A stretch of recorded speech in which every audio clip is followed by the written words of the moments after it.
There is hope that the 7-month struggle for Bakhmut in Ukraine's eastern Donetsk enclave is nearing an end as Kyiv soldiers, who have been fighting heroically to defend the city center, are on the verge of being encircled. According to a Sunday night report from the British Ministry of Defense, Russian soldiers led by Wagner Group mercenaries have advanced to the Bakhmutka River.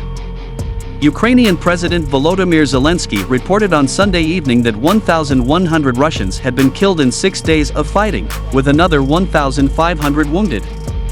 This is in contrast to the claims made by the Russian Ministry of Defense, which says that Russian forces killed more than 200 Ukrainian soldiers in 24 hours. To the left, you can see a tank firing around at Soldar, a town in the Donetsk area of eastern Ukraine.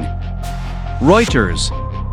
In the aftermath of a Russian missile strike, firefighters in Kharkiv worked to extinguish a fire at a pyrotechnics storage facility. Getty. Ukraine's ground forces commander, Colonel General Alexander Syrsky, pays a visit to his troops on the front lines in Soldar, Donetsk. Reuters. There is a Ukrainian flag flying from a tank in Bakhmut. Reuters. A member of the rescue team inspects the damage to a Donetsk apartment complex that was recently shelled.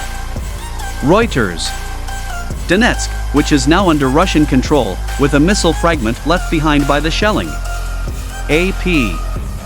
The locals of Donetsk, Russian-controlled Ukraine, clear the rubble from a building that was recently shelled and evacuate their valuables. Reuters. When Russia's attack on the front city of Bakhmut continues, Ukrainian forces open fire with an anti-aircraft weapon. Reuters. In the outskirts of Makiivka, in Russian-controlled Ukraine, a car passes by the wreckage of a structure that was reportedly used as temporary housing for Russian forces. Reuters. Where once stood temporary Russian barracks near Makiivka, now lies in ruins after being hit by a Ukrainian rocket. Reuters. A Ukrainian soldier transports a wounded comrade to a medical facility in the Donetsk area. AP. There have been intense fights between Russian and Ukrainian forces in the Donetsk region, and smoke can be seen rising from the city of Soldar after bombardment. AP.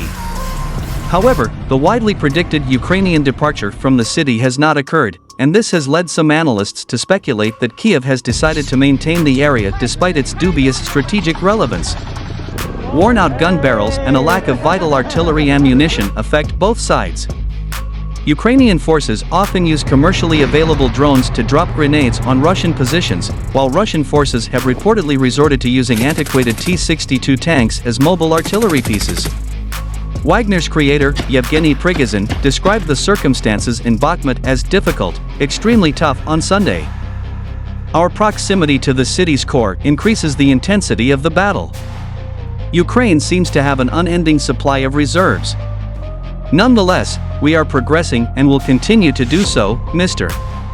Prigozhin stated in an audio recording published by his press staff. He also claimed that Russian soldiers supplied ammo to his forces. Saying, "Yesterday we got 15 truckloads, today we got 12, is not uncommon.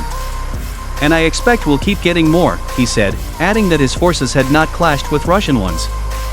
Analysts agree that the Ukrainians' ability to keep hitting Russian ammo dumps was crucial to limiting Russia's early artillery superiority, and Mr. Zelensky confirmed this. Before this, Mr.